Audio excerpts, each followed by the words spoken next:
नमस्कार जी। वाद्य यंत्र की जो ये क्लास है, अपनी सेकंड क्लास आज आ चुकी है। आप सभी के दुआ और आशीर्वाद से ऐसे ही स्नेह प्यार बना रहे इस यूट्यूब चैनल पे। बहुत ही आपका प्यार स्नेह मिल रहा है, इसी वजह से मैं रेगुलर आपके लिए क्लासें लेकर आता हूँ। राजस्थान की कला और संस्कृति चल रही है दोस्तों, सबको पता ही होगा। कल हमने सुशीर वाद्य यंत्र के बारे में डिटेल से चर्चा की थी। अगर प्रश्न उठेगा तो वहीं से उठेगा, इससे बाहर नहीं जाने की संभावना है। आप चाहे कहीं भी सुशीर वाद्य यंत्र के क्वेश्चन लगा लेना, अगर एक भी गलत हो जाए तो मुझे बताना। आज हम तत्व वाद्य यंत्र की बात करेंगे। देखिए, अपना 2 नंबर का वाद्य यंत्र है जिसकी बात कर रहे हैं, उसका नाम है तत्व वाद्य यंत्र। तत्व वाद्य यंत्र। कल हमने सुशीर वाद्य यंत्र के बारे में बात की थी, बहुत ही डिटेल से बात की थी हमने। देखिए, मैंने कल ही ट्रिक बता दी थी कि तत्व वाद्य यंत्र वो होते हैं जिसमें तार लगे होते हैं। तय तय से याद कर लो, ट्रिक के साथ पढ़ाऊंगा बेटा, ध्यान रखना। तय तय से याद कर लो, तय से शुरू हो रहा है, तार लगे होते हैं। तार लगे होते हैं ऐसे वाद्य यंत्र जिसमें तार लगे होते हैं, क्या कहलाएंगे? तत्व वाद्य यंत्र। कन्फ्यूज यहाँ भी करता है एग्जामिनर, यहाँ भी कन्फ्यूज होते हैं बच्चे। एक बार प्रश्न आ गया था कि ऐसे कौन सा वाद्य यंत्र जिसमें तार लगे होते हैं? तत्व वाद्य यंत्र, सुशीर वाद्य यंत्र, घन वाद्य यंत्र, और एक और दे दिया था अवनद वाद्य यंत्र। तो बच्चे अवनद और तत्व घन ये करके आगे, जबकि तत्व वाद्य यंत्र होता है जिसमें तार लगे होते हैं। तय तय से याद कर लो ना, डायरेक्ट पढ़ा है, देखो याद हो गया। अब आगे चलते हैं। अब दूसरा क्वेश्चन क्या बनता है? पहला क्वेश्चन तो यही बनता है। दूसरा बनता है कि तत्व वाद्य यंत्र कितने प्रकार के होते हैं? तो ये बहुत सारे होते हैं, या आपको ट्रिक से मैं याद करवाऊंगा। जैसे सुशीर वाद्य यंत्र की कल मैंने एक ट्रिक बताई थी कि बस अब भूल ना कर मुझ समय सीन देखने की, वैसे ही आज तत्व वाद्य यंत्र की एक ट्रिक ऐसी बताऊंगा जो कहीं पर किताबों कोचिंगों में नहीं मिलेगी। ट्रिक की क्या है? भूत का इशारा। भूत का इशारा, भूत का इशारा, दूर से बोली, दूर से बोली पाके गुजरी। दूर से बोली, यहाँ नीचे लिख देते हैं, पाके गुजरी। ये है बेटा, एक वाक्य याद करना और सीधा तत्व वाद्य यंत्र याद हो गया। भूत का इशारा, दूर से बोली पाके गुजरी। भू जो दिख रहा है आपका, इससे हो जाएगा बफंग। ये जो भय दिख रहा है इससे क्या हो जाएगा? बफंग। और ये जो आपको तय दिख रहा है इससे हो जाएगा तंदूरा। इस तय तक क्या हो जाएगा? तंदूरा। तो भूत से क्या बना? बफंग और तंदूरा। ये जो का दिख रहा है, इस का से हो जाएगा कामायचा। का से क्या हो जाएगा? कामायचा हो जाएगा। इशारा में देखिए, इधर ई दिख रहा है, इससे हो जाएगा इकतारा। और यहीं पर आप चौतारा, दोनों सेम से नाम है। इकतारा वो होता है जिसमें एक तार होता है, चौतारा वो होता है जिसमें 4 तार होते हैं। तो दोनों एक ही जगह याद कर लो, ई से इकतारा और चौतारा, एक तार और 4 तार। सा जो दिख रहा है आपको, इसे हो जाएगा सारंगी। सा से क्या हो जाएगा? सारंगी। और ये जो रा दिख रहा है इसे हो जाएगा रावण हत्ता। इसे क्या हो जाएगा? रावण हत्ता। बहुत ही शानदार ट्रिक है। भूत का इशारा, दूर से बोली पाके गुजरी। तत्व वाद्य यंत्र तुरंत 1 सेकंड में याद हो जाएंगे। तत्व वाद्य यंत्र याद हो जाएंगे। क्या याद होंगे? बै से बफंग, तय से तंदूरा, का से कामायचा, ई से इकतारा या चौतारा, सा से हो जाएगा सारंगी, और रा से हो जाएगा रावण हत्ता। इधर जो दू दिख रहा है ना, इस दू से क्या हो जाएगा बेटा? इस दू से हो जाएगा दुकाको। दू से क्या हो जाएगा? दू से हो जाएगा दुकाको। और ये जो रै दिख रहा है ना, इस रै से क्या हो जाएगा? रबाज या रबाब। रबाज या रबाब। रबाज या रबाब। फिर से बोली, इसका कोई मतलब नहीं है ना। पा के गुजरी, इस गू से क्या हो जाएगा? गुजरी हो जाएगा। इस गू से क्या हो जाएगा? गुजरी हो जाएगा। ये जो जय दिख रहा है इसे हो जाएगा जंतर। इस जय से क्या हो जाएगा?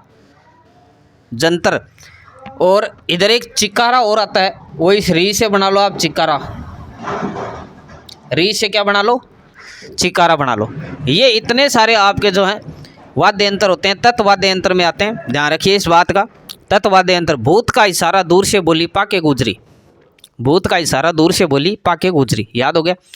चलो बहुत बढ़िया। बै से बफंग हो गया, तय से तंदूरा हो गया, का से कामा। ये वो वाद्य यंत्र है जो तत्व वाद्य यंत्र होते हैं जिसमें तार लगे होते हैं। ध्यान रखिए। अब जैसे हमने सुशीर वाद्य यंत्र में 4-5 डिटेल से चर्चा की थी, ताकि गहराई से अगर प्रश्न पूछ लिया जाए। वैसे तो प्रश्न तो यही बनेगा, किस में तार लगे होते हैं? तत्व वाद्य यंत्र में। और कोई भी एक नाम दे देगा। जैसे मैंने कल बताया भी था कि किस प्रकार का प्रश्न बन सकता है, तो आपको दे देगा कि बताइए दुकाको किस प्रकार का वाद्य यंत्र है? सुशीर है, अवनद है, घन वाद्य यंत्र, तत्व वाद्य यंत्र। तो कौन सा है? तत्व वाद्य यंत्र है। या फिर प्रश्न को कैसे घुमा सकता है कि निम्न में से कौन सा तत्व वाद्य यंत्र नहीं है? तो आपको क्या दे देगा? रावण हत्ता, कामायचा, बफंग और एक आपको दे देगा अलगोजा। तो आपने पढ़ा हुआ है कि अलगोजा किस में आता है? सुशीर वाद्य यंत्र में आता है। तो ये नहीं हो पाएगा, सुशीर वाद्य यंत्र है अलगोजा। इसी तरह निम्न में से कौन सा तत्व वाद्य यंत्र नहीं है? आपको दे देगा जंतर, चौतारा, तंदूरा और एक आपको दे देगा नड़। तो इसमें से कौन सा हो जाएगा? नड़ हो जाएगा। सीधी सी बात है, अगर आपको ये वाक्य याद है तो आप आराम से कर पाओगे, कोई दिक्कत वाली बात नहीं है। स्क्रीनशॉट मार लीजिए या फिर वीडियो को दोबारा देखना पड़ेगा।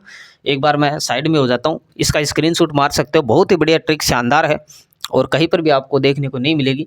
बफंग, तंदूरा, कामायचा, इकतारा या चौतारा, सारंगी, रावण हत्ता, दू से दुकाको, रह से रबाज या रबाब, बोली पा के इससे कोई मतलब नहीं है, गुजरी है, गू से गुजरी हो जाएगा, जय से जंतर हो जाएगा और इससे हो जाएगा चिकारा। ये इतने सारे तत्व वाद्य हैं, इससे बाहर नहीं जाएगा, प्रश्न ध्यान रखिए। अब हम आगे बात करते हैं, इसमें से 5 डिटेल से चर्चा करेंगे। मैं एक बार हाईलाइट कर देता हूँ। रावण हत्ता की बात करेंगे डिटेल से, इसके बाद मैं सारंगी की बात करूँगा डिटेल से, इसके बाद मैं कामायचा की बात करूँगा डिटेल से, मैं ये चौतारा है इसकी बात करूँगा डिटेल से, और एक मैं बफंग की बात करूँगा डिटेल से, एक मैं जंतर है जंतर इसकी बात करूँगा डिटेल से। याद हो गया किस किस की बात करेंगे डिटेल से? रावण हत्ता की बात करेंगे, रावण हत्ता के बाद हम जंतर की बात करेंगे, इसके बाद हम सारंगी की बात करेंगे, फिर कामायचा की बात करेंगे, फिर चौतारा की बात करेंगे और फिर बफंग की बात करेंगे। 6 प्रकार के वाद्य यंत्र है, तत्व वाद्य यंत्र, जो हम डिटेल से चर्चा करेंगे। एक बार मैं मिटा देता हूँ इसको।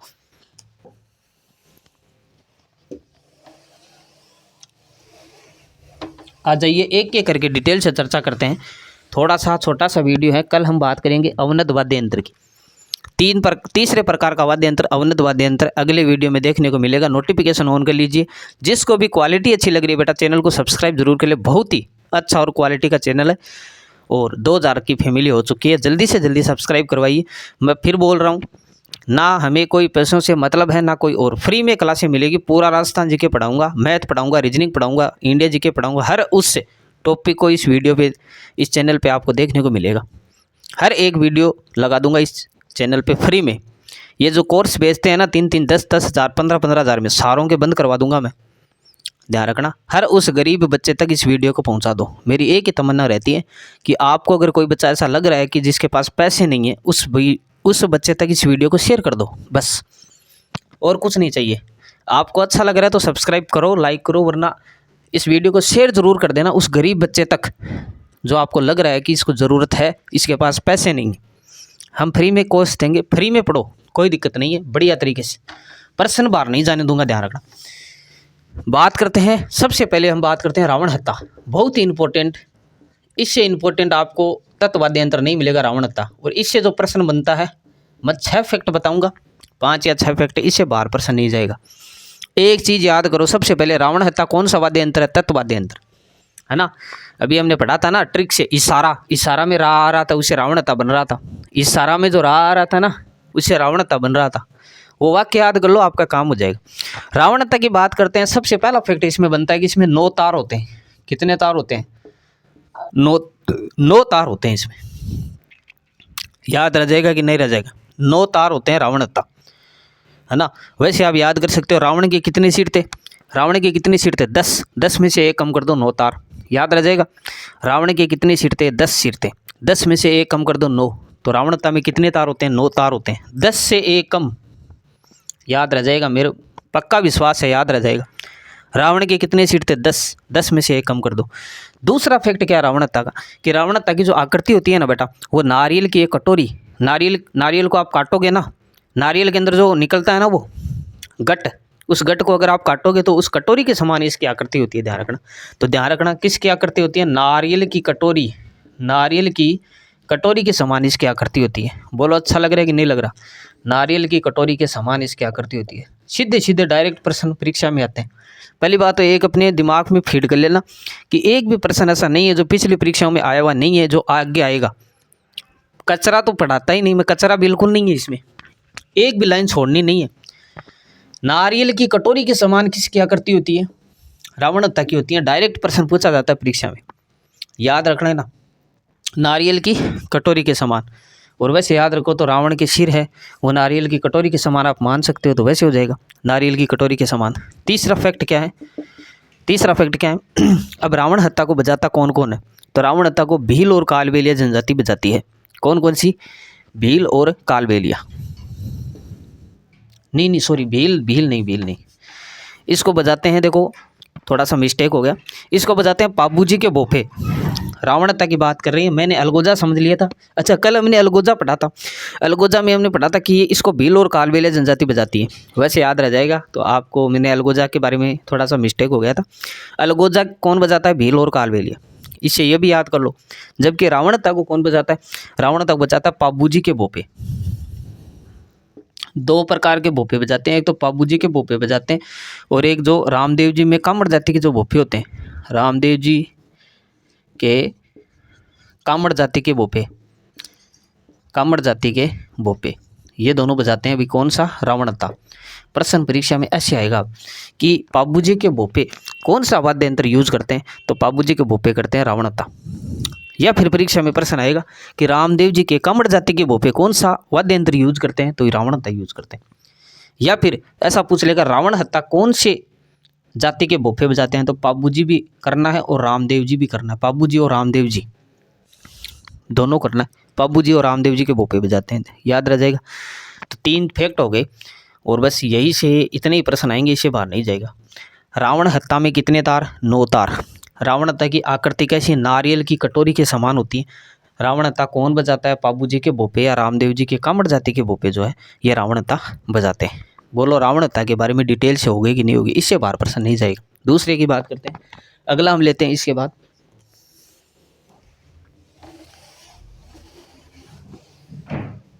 मैं जितना बता रहा हूँ उतना ही आपको फैक्ट याद रखना है, इससे एक्स्ट्रा ऑर्डिनरी नहीं होना है, एक्स्ट्रा बिल्कुल नहीं पढ़ना है, कम भी नहीं पढ़ना, ज़्यादा भी नहीं पढ़ना।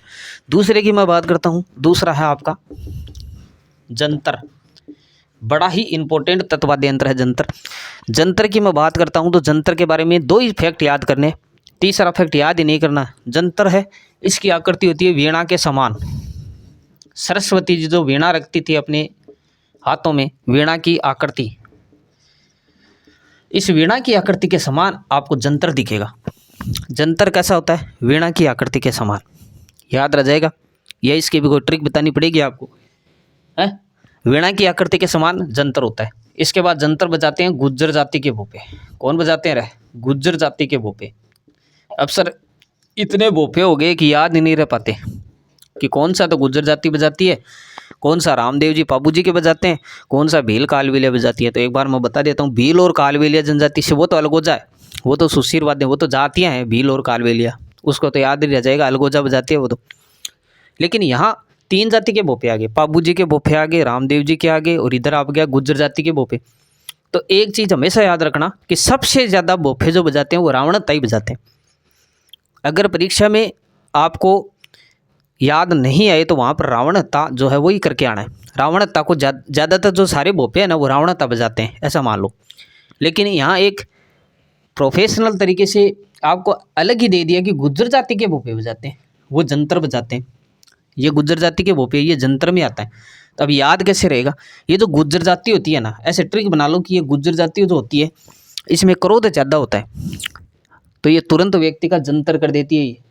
अब जनरल भाषा में बोलते हो ना कि जंतर जंतर करूँगे, जंतर करने का मतलब होता है उसका निपटारा कर देना वहीं पे, जंतर करने का मतलब ये होता है। तो गुज्जर जाति में इतना क्रोध होता है कि वो तुरंत जंतर कर देती है। तो गुज्जर जाति के भोपे कौन सा बजाएंगे? फिर जंतर बजाएंगे। याद हो गया? मेरे को विश्वास है पूरा कि गुज्जर जाति इतना क्रोध होता है, इतनी उसके अंदर रीस होती है कि वो तुरंत जंतर कर देती है, तुरंत जंतर कर देती है व्यक्ति का। तो गुज्जर जाति करेगी जंतर, तो जंतर को कौन बजाएगा? गुज्जर जाति के भोपे। याद हो गया? अब कंफ्यूज नहीं होगी, गुज्जर जाति जंतर कर देगी, जंतर गुज्जर जाति के भोपे बजाएंगे, बाकी जो बच गए वो रावण हत्या बजाते हैं। बस बात खत्म, बात खत्म। आगे बात करते हैं सारंगी की। मैंने बताया अगर डिटेल से पूछेगा ना फिर भी हम छोड़ेंगे नहीं। 3 नंबर का हम बात करेंगे सारंगी। ये बड़ा ही इंपॉर्टेंट है सारंगी। यही से भी कई कई बार प्रश्न पूछा जाता है। एक तो हमेशा याद रखो, सारंगी में 27 तार होते हैं। सह से याद कर लो, बस डायरेक्ट याद हो गया 27 तार। तत्ववाद्य यंत्र में ज्यादा लफड़ा तो ये रहता है, तार याद करने पड़ते हैं। रावणता में 9, रावण के 10 सिर है, एक कम कर दो 9, रावणता में तो 9 तार हो गए। जंतर में कोई है नहीं। अब सारंगी और कामायचा दोनों में भी तार आएंगे। सारंगी में तो 27 होते हैं और कामायचा में 17 होते हैं। अब याद मैं करवा दूंगा, कोई दिक्कत नहीं है। रावणता का तो करवा ही दिया ना, रावण के 10 सिर, एक कम कर दो 9। सारंगी में सह से याद कर लो। सारंगी में देखो सह आ रहा है और 27 में भी सह आ रहा है। सारंगी में भी सह आ रहा है और 27 में भी सह आ रहा है। तो सारंगी 27, सारंगी 27, तो सारंगी में कितने तार हो गए? 27 तार हो गए। बोलो बेटा, याद होगी नहीं वो? सारंगी में कितने तार होते हैं? 27 तार होते हैं, याद हो गए। दूसरा फैक्ट क्या है सारंगी का? सारंगी बजाता कौन है? बात यही खत्म। एक तो तार याद कर लो और एक बजाता कौन है। सारंगी कौन बजाता है? सारंगी बजाती है लंगा जाति। लंगा जाति सारंगी बजाती है। अब याद कैसे रहेगा सर? याद करने वाला लफड़ा ज़्यादा है, याद नहीं रह पाता। तो इसकी भी मैं ट्रिक बता देता हूँ। लंगा जाति सारंगी बजाती। देखो सारंगी में आप देखो इधर, सारंगी रंग, रंग आ रहा है, रंग से बना लो रंगीन। लंगा कैसा होता है? रंगीन। सारंगी में क्या आ रहा है? रंगीन। लंगा कैसा होता है? रंगीन। तो सारंगी कौन बजाएगा? लंगा जाति बजाएगी। याद हो गया? मेरा दावा है कि याद हो गया। सारंगी में क्या आ रहा है? रंगीन। सारंगी रंग, रंग। लंगा कैसा होता है? रंगीन। याद हो गया? सारंगी में रंग नाम आते ही तुरंत परीक्षा में याद आ जाएगा। सारंगी रंगीन, रंगीन क्या होता है? लंगा, तो लंगा जाति बजाती है। ठीक है साहब। और सह से 27 तार होते हैं, दोनों चीज़ें याद हो गई। तीसरा फैक्ट बात करते हैं। राजस्थान में कुछ सारंगी प्रसिद्ध हैं जो कि आपको याद ही रखनी पड़ेगी। गुजराती और सिंधी सारंगी प्रसिद्ध है। राजस्थान में सर्वाधिक गुजराती और सिंधी सारंगी प्रसिद्ध है। ये फैक्ट भी याद रखना है, गुजराती व सिंधी सारंगी। कई बार परीक्षा में डायरेक्ट प्रश्न आता है कि राजस्थान में कौन कौन सी सारंगी प्रसिद्ध है, तो राजस्थान में गुजराती और सिंधी सारंगी प्रसिद्ध है। ये तो पूरे राजस्थान में ही प्रसिद्ध है। जबकि बात करते हैं अलवर भरतपुर की, तो यहाँ पर जोगियो सारंगी है। अलवर भरतपुर में जोगी ज़्यादा है भाई। ये तो आप इन दोनों के नाम से याद कर लो। कहीं पर भी अलवर भरतपुर दिख जाए ना, दोनों पास पास में ही है, अलवर भरतपुर कहीं पर भी दिख जाए, वहाँ पर जोगी ज़्यादा है। तो जोगियो सारंगी अलवर भरतपुर में ऑटोमेटिक प्रसिद्ध है। तो अलवर भरतपुर की जोगियो सारंगी प्रसिद्ध है। कई बार परीक्षा में प्रश्न आता है जोगियो सारंगी कहाँ पर प्रसिद्ध है? 4 ऑप्शन दे देगा, अलवर भरतपुर, धौलपुर करौली, बारां दौसा, जयपुर जोधपुर। तो क्या हो जाएगा? अलवर भरतपुर हो जाएगा। अलवर भरतपुर में जोगी ज़्यादा है, जोगी। अलवर भरतपुर जोगियो सारंगी। जबकि राजस्थान में गुजराती और सिंधी, ये अपने राजस्थान की नहीं है, कई बाहर से ली गई है शायद। तो राजस्थान में गुजराती और सिंधी सारंगी 27 और लंगा जाती है, आप याद कर लेना। ये सारंगी के फैक्ट थोड़े से आपको कंफ्यूज करेंगे लेकिन याद हो जाएंगे। अगला बात करते हैं कामायचा।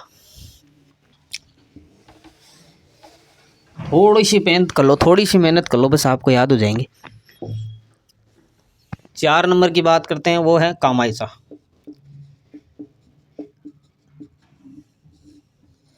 अब इस वाद्य यंत्र में भी वही लपड़ा है कि तार याद करने पड़ेंगे। कितने तार होते हैं? 17 तार होते हैं कामायचा में।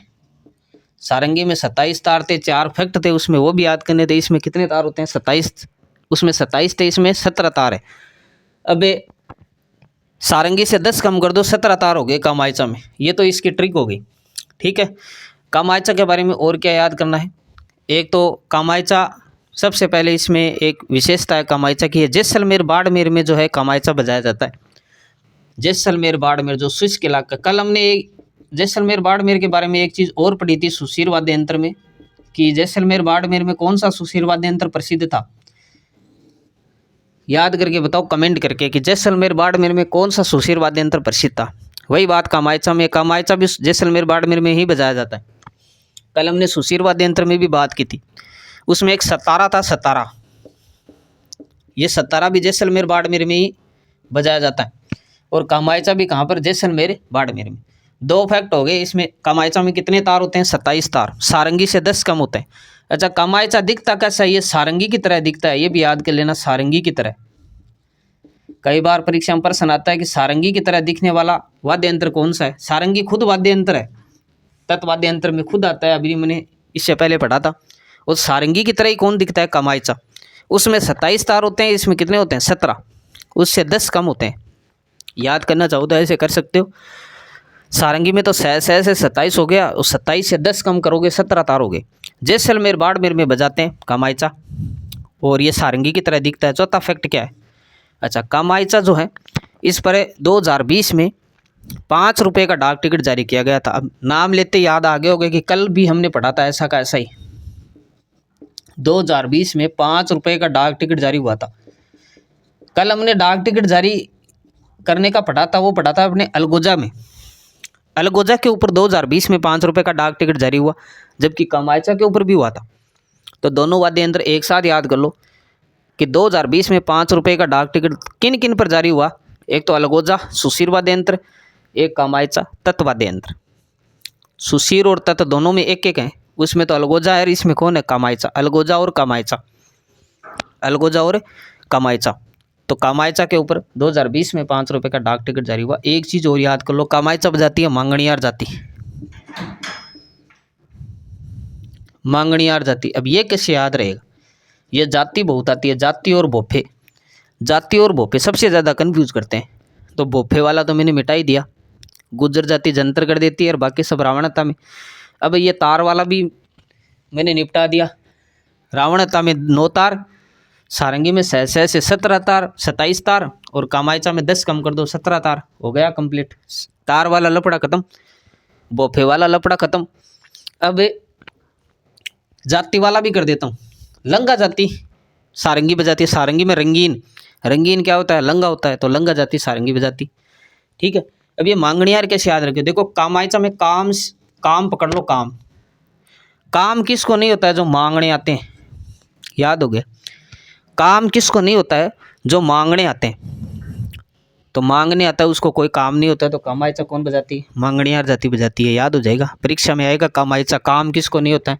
कामायचा में काम दिखेगा, और काम किसको नहीं होता है? मांगणियार जाति को नहीं होता है, तो मांगणियार जाति बजाती है कामायचा। जो मांगने आते हैं उसको मांगने के सिवा और कोई काम नहीं होता है, जो मांगने आते हैं उसको और कोई काम नहीं होता है, तो कामायचा मांगणियार जाति बजाती है। याद हो गए, 500 फैक्ट याद कर लो एक बार, स्क्रीनशॉट मार लो। 17 तार जैसलमेर बाड़मेर सारंगी की तरह होता है। 2020 में 5 रुपये का डाक टिकट और मांगणियार जाति बजाती है। बहुत ही मेहनत करनी पड़ती है आप सभी के लिए कंटेंट बनाने के लिए। इस कंटेंट से बाहर अगर चला जाए तो आप दावे के साथ कह सकता हूँ इस कंटेंट से बाहर मुश्किल है जाना। 5वें फैक्ट की बात करते हैं। अब हम पढ़ेंगे चौतारा, 5वां। इसको चौतारा भी बोलते हैं और तंदूरा भी बोलते हैं, चौतारा या तंदूरा। चौतारा या तंदूरा जो होता है, ये सबसे पहले तो एक चीज़ आती है कि इसमें कितने तार होते हैं। तो आपको नाम से दिख रहा है, चौतारा में 4 तार। कितने तार होते हैं? 4 तार होते हैं इसमें। तंदूरा चौतारा को ही बोलते हैं तंदूरा। एक तो इनके उपनाम याद कर लो, चौतारा को ही तंदूरा बोलते हैं, सारंगी को ही कामायचा बोलते हैं, है ना। ये बहुत बार आते हैं परीक्षा में। वीणा, वीणा जंत्र की तरह होता है ना। अलगोजा बांसुरी की तरह होता है, कल हमने पढ़ा था। लंबी बांसुरी के समान मोरचंग होता है, लंबी लोहे की राड के समान नड़ होता है। ऐसे याद करो, आप याद करने पड़ेंगे सारे।